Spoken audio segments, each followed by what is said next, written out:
The Crimean War began when the Ottomans and Russians had a dispute over Orthodox Christians living in the Ottoman Empire.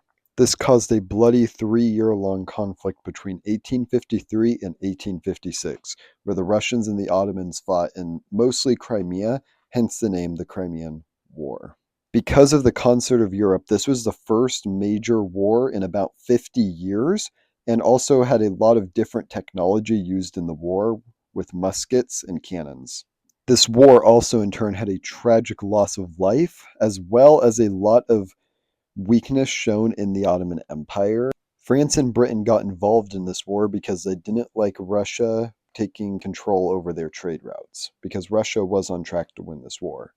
They also didn't like the idea of Russia gaining Constantinople and being able to leave the Black Sea and go into the Mediterranean Sea, something the European powers feared very much. This weapon right here is the Lee Enfield rifle of 1853. It was used widely during this war and was a pretty common weapon. This is the 68-pounder cannon. It fired a large explosive shell, and this shell weighed 68 pounds. Most of the fighting of the Crimean War was waged around Crimea, specifically the coastal city of Sevastopol. This city saw heavy destruction during this war.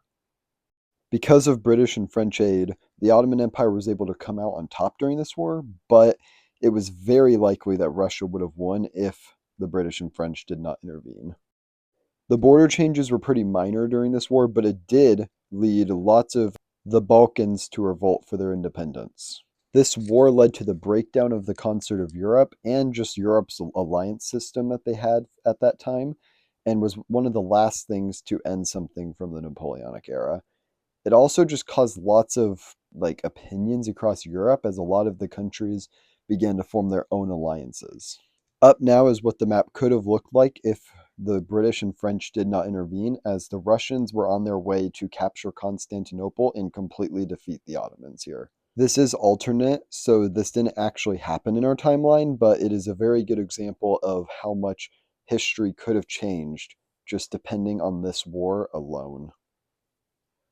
Thank you for watching this episode of Aiden's History. I hope you enjoy my content then again.